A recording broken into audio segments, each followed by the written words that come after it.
देखो आज का जो टॉपिक है, आज का जो टॉपिक है वो टॉपिक है 10 क्लास के। कौन क्लास के है? 10 क्लास के है।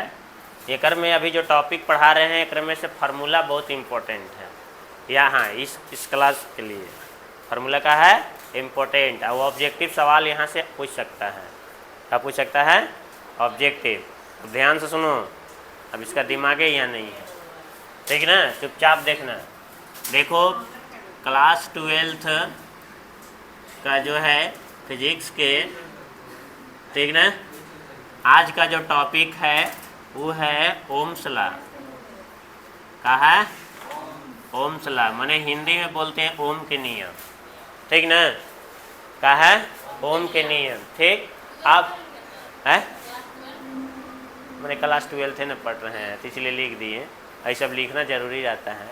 तो यहाँ देखो इधर ओम्स लॉ, साइंटिस्ट का नाम, वैज्ञानिक का नाम है ओम। का नाम है ओम, और इसका जो पूरा नाम जो है वो होता है जॉर्ज साइमन ओम। पूरा नाम क्या होता है? George Simon. ये क्या है? फुल नेम है ना, फुल नेम, ठीक ना? आर छूट गया, ठीक, जॉर्ज, ठीक। तो यानी कि जॉर्ज साइमन ओम जो है पूरा नाम होता है इसका, ओम के मतलब ओम का पूरा नाम ही है। अभी जो है एक एक्सपेरिमेंट किए थे, क्या किए थे? और उस एक्सपेरिमेंट के तहत से जो है ना कंक्लूजन करके एक फार्मूला को बताए हैं। क्या बताए हैं? एक फार्मूला को। बात समझ में आया? एक फार्मूला को बताए हैं, और वह फार्मूला को अभी हम लोग दिखाएंगे, मतलब हम पढ़ाएंगे, अभी बताएंगे कि कैसे वो फार्मूला आया है। और वह जो फार्मूला जो आया है वो डिफिनेशन के द्वारा आया। किसके द्वारा है? डिफिनेशन के द्वारा, ठीक ना? एक एक्सपेरिमेंट किए थे, क्या क्या चीज़ लिए थे अभी बता रहे हैं, ठीक ना? अभी जो है अपना नियम को जो है ओम जो है, यह अपना नियम को मतलब ला को जो है अपने नियम को दिए थे। कब दिए थे? 1828 में दिए थे। कब दिए थे? 1828 में। मतलब ओम के नियम कब आया था? 1828 में आया था, ठीक ना? अब ओम के नियम ये क्या कहते हैं, मतलब ओम जो है वैज्ञानिक क्या बोलते हैं, तो उसका जो स्टेटमेंट जो है अभी तुरंत बता रहे हैं, ठीक। तो उनका स्टेटमेंट क्या था? तो एक फिगर देखो अभी बता रहे हैं, फिगर बना रहे हैं। इधर मान लीजिए कि यहाँ पर एक ऐसे जो है ओम, देखना ध्यान से, ठीक। ये ओम जो है एगो वायर लिए, का लिए वायर, का लिए वायर, और इस वायर का नाम दिया गया ए और बी। का नाम दे दिए ए बी। अब यह जो वायर जो लिए थे वो ऐसे जनरली नाइक्रोम का था। का के था? नाइक्रोम का। कैसा वायर था? नाइक्रोम, ठीक ना? नाइक्रोम जान रहे हो ना? जैसे एल्युमिनियम होता है ना, उसी प्रकार से क्या होता है?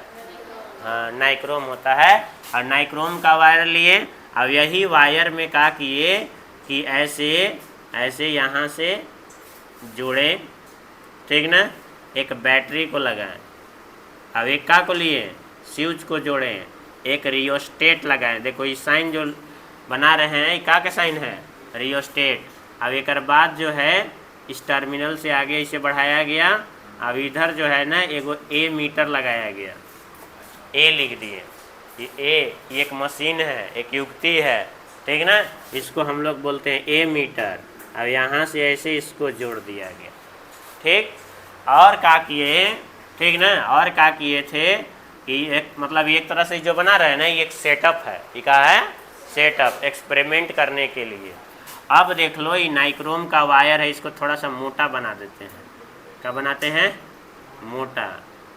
मान लीजिए कि तार जो है हल्का ही का है, मोटा वायर है, इस प्रकार से, ठीक। अब ए भी जो है वायर है। अब जो है एक बात याद रखना है कि ए मीटर को इस प्रकार से जोड़ते हैं, ठीक ना? देखो एक लाइन से इस सर्किट में ऐसे जोड़ देते हैं, तो यह होता है सीरीज में। चाहे यहाँ इसको ए मीटर को लगा दे, चाहे यहाँ पर लगा दे, चाहे यहाँ लगा दे, ठीक ना? चाहे इन्हें लगा दे, चाहे इन्हें लगा दे, वो ए मीटर मतलब सीरीज में जोड़ा जाता है। इसको कैसे जोड़ा गया? वो सीरीज में, ठीक ना? लेकिन अब यहाँ से एगो ऐसे तार निकाल के ऐसे यहाँ से ऐसे देखो नीचे नीचे चाहे ऐसे ऊपरे नीचे चाहे कने ऊपर और वैसे एगो देखो ऐसे लगा दिए तारवा के जस्ट नीचे, ठीक ना। तार के ये देखो नाइक्रोम का वायर के जस्ट नीचे ऐसे लगाएं, मतलब एकर का में हो गया ये पार्लेल, का में हो गया ये देखो ऊपर नीचे दो गो लाइन ऐसे होता है ना, एक ऊपर एगो का होता है नीचे। तो बताओ कि ऊपरे है अभी कहाँ हो गया नीचे, तो एक दूसरे के का हो गया ये पार्लेल हो गया कि नहीं। अभी देखो लगले है तो इस सीरीज में हो गया। तो भी का मतलब का होता है वोल्ट मीटर, का होता है वोल्ट मीटर। तो इस प्रकार से जो है ओम जो है एक सेटअप को तैयार किए और जो है ओम का किए कि स्विच को का किए ऑन किए, स्विच को का किए ऑन। अब एकर जगह पर एगो ऐसा का स्विच लगाते हैं ऐसे ऐसे, तो ओकरा में अभी ऑन बोल रहे हैं ना, तो ओकरा में क्लोज करना लिखना पड़ता है, ठीक ना। तो यहाँ पर मान लीजिए कि स्विच को ऑन किए तो करेंट ऐसे जाना का हो जाएगा चालू। सुनो ध्यान से, करेंट ऐसे का हो जाएगा जाना चालू हो जाएगा। जैसी करंट जाएगा इस तार के अंतर्गत, तो अब एक और चीज़ बताएं, ठीक ना। ओम बताएं कि करंट जाएगा तो इस तार का जो है नाइक्रोम के तार का जो होगा, ठीक ना, याद रखना है कि प्रेशर टेम्परेचर टेम्परेचर टेम्परेचर और टेम्परेचर एंड प्रेशर का होना चाहिए कांस्टेंट, का होना चाहिए कांस्टेंट, मतलब बदलना नहीं चाहिए। मतलब इस तार का जो है टेम्परेचर और प्रेशर का होना चाहिए कांस्टेंट। कांस्टेंट का मतलब का फिक्स, बदले नहीं। बस में रहा है, यानी कि कांस्टेंट का मतलब का होता है कि जो नहीं बदले, एकदम फिक्स रहे, ठीक। तो यानी कि तार का टेम्परेचर और प्रेशर का होगा कांस्टेंट होगा। तब यहाँ से स्विच को ऑन करेंगे तब करंट ऐसे जाना चालू होगा। तब जो है ओम के द्वारा देखा गया, ठीक ना, कि यहाँ पर इस तार में जो है ये तार के दोनों छोर, मतलब इस छोर पर, मतलब इस किनारा पर, इस कॉर्नर पर, इस कॉर्नर पर, इस कॉर्नर और इस कॉर्नर, तार के इस दोनों कॉर्नर के बीच में, ठीक ना, जो पोटेंशियल उत्पन्न होगा, क्या उत्पन्न होगा पोटेंशियल, उस पोटेंशियल को कौन बताएगा वोल्ट मीटर। कौन बताएगा वोल्ट मीटर, ठीक ना। मतलब यह देखें कि इस तार के बीच में जो है जो पोटेंशियल क्रिएट हुआ, इस पोटेंशियल को नोट कर रहा है कौन वोल्ट मीटर, ठीक ना। और अब फिर मान लीजिए कि तार से इसे करंट जाएगा ना, तो जो करंट जो आएगा, जो करंट आएगा उस करंट को कौन पता करेगा ए मीटर, एक का नाम है ए मीटर, ठीक ना। ए मीटर करंट को पता करता है कि सर्किट में जो है, इस सर्किट में, ठीक ना, इस परिपथ में जो है करंट कितना आया है। तो ये सब सारा चीज़ जो है ओम देखें।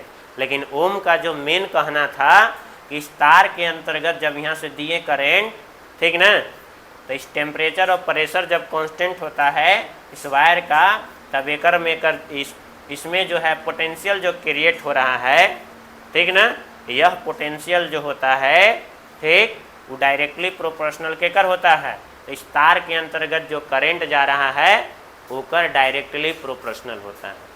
बात समझ रहे क्या कर रहे हैं। फिर से एक बार समझो कि यहाँ से स्विच को ऑन किए, करंट ऐसे जाना चालू किया, क्या जाना चालू किया करंट। अब यही करंट ऐसे जाएगा, समझे जाएगा कि नहीं। अब यही करंट जो होगा वो डायरेक्टली प्रोपोर्शनल केकर होगा, एकर अंदर का उत्पन्न होगा पोटेंशियल, का क्रिएट होगा पोटेंशियल। यही पोटेंशियल के का होता है कि डायरेक्टली प्रोपोर्शनल होता है कौन करंट।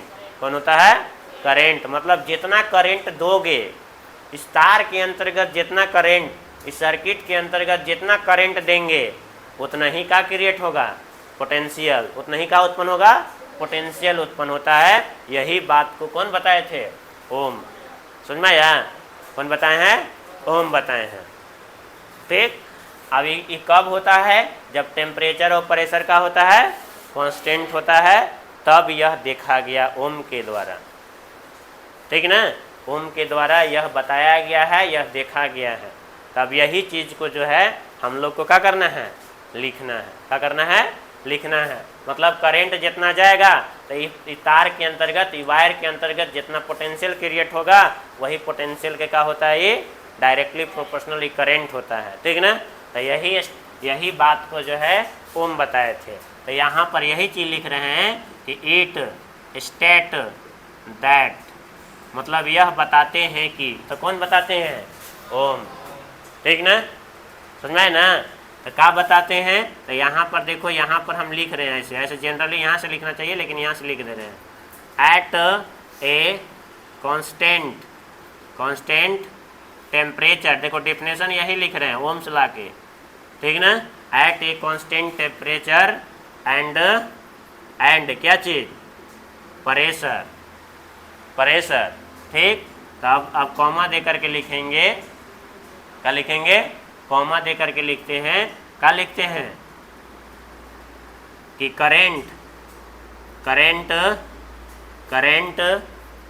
फ्लोज थ्रू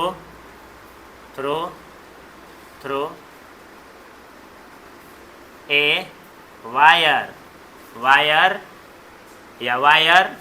या कंडक्टर भी लिख सकते हैं, बहुत जगह कंडक्टर भी लिखल मिलता है ना। तो यहाँ पर वायर लिख दिए हम, या कंडक्टर भी लिख सकते हैं। फ्लोज थ्रू अ वायर, तो केकरा से करंट जा रहा है, वायर के द्वारा न जा रहा है, थ्रू कंडक्टर इज क्या होगा, डायरेक्टली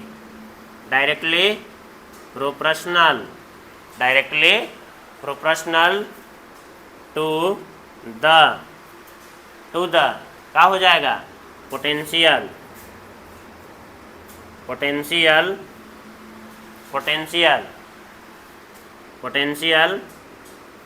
बिटवीन, शॉर्टकट में लिखे हैं बिटवीन ना, बिटवीन द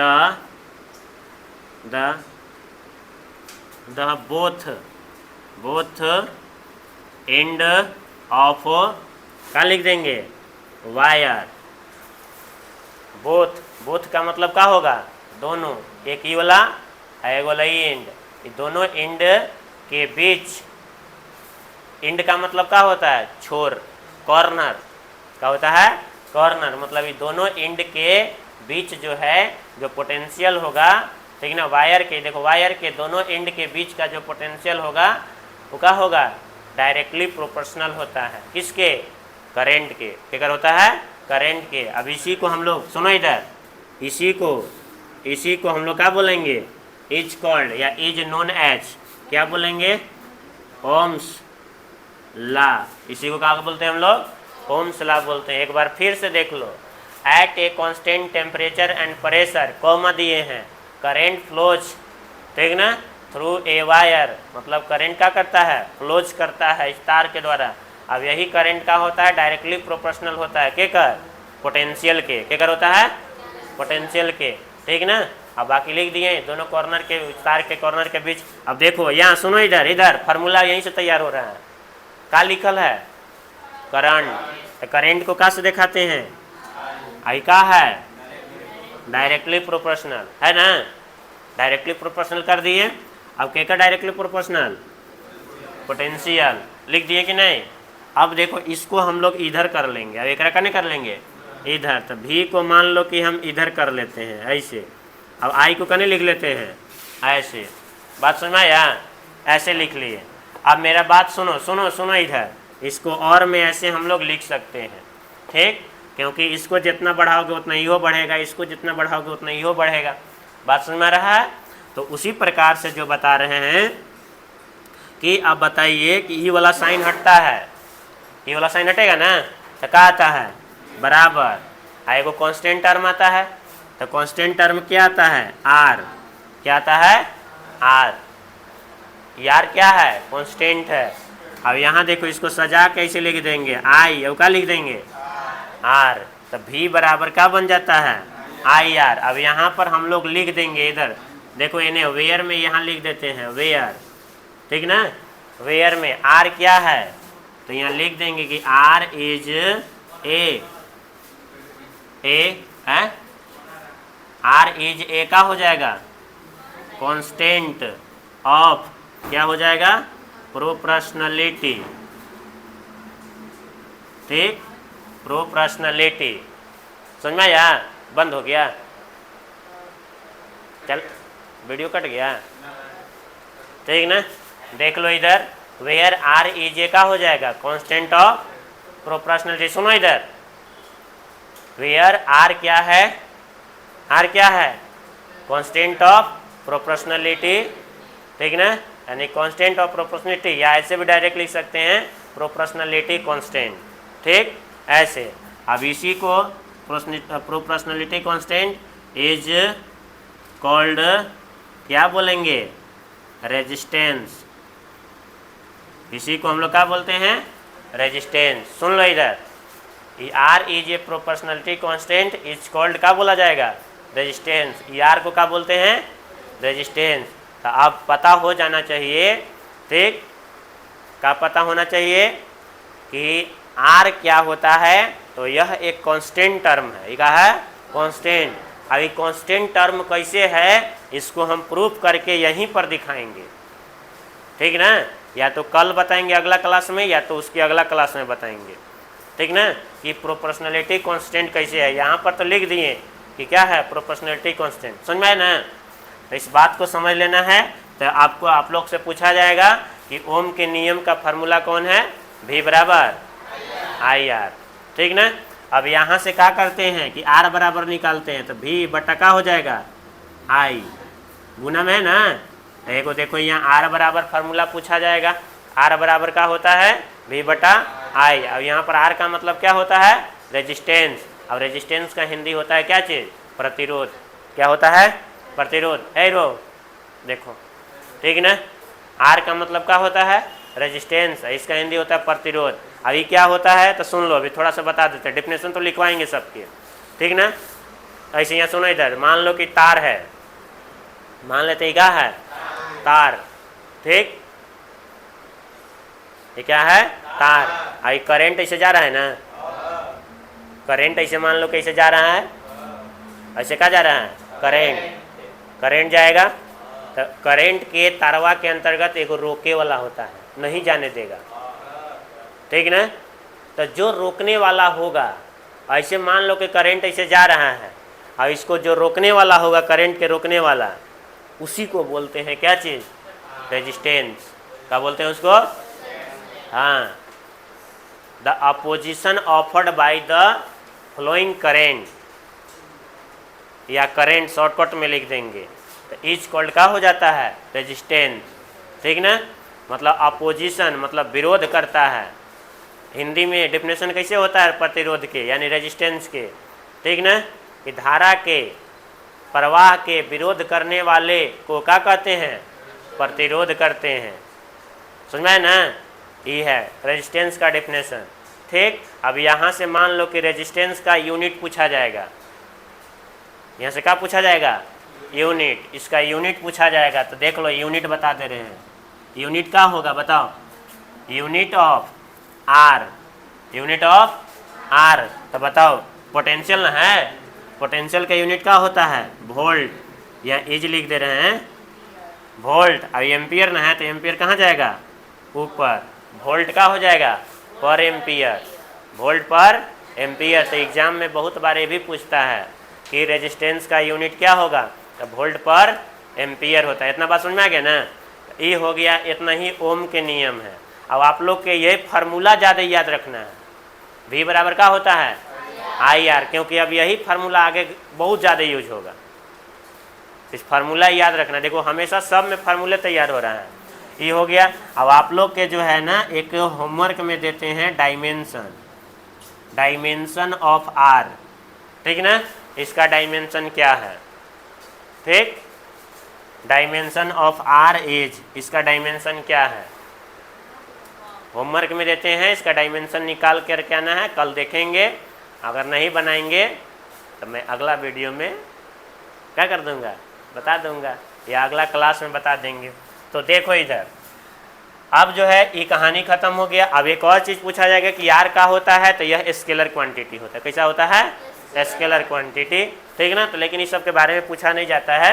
चलो अब इसके बारे में जो वेरिफिकेशन तनिसा जान लेते हैं, ठीक ना। इसका वेरिफिकेशन, ठीक ना।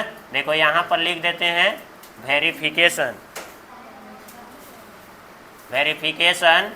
ऑफ ओम्स लॉ, ठीक। वेरिफिकेशन ऑफ ओम्स लॉ, ठीक, समझ में आए ना।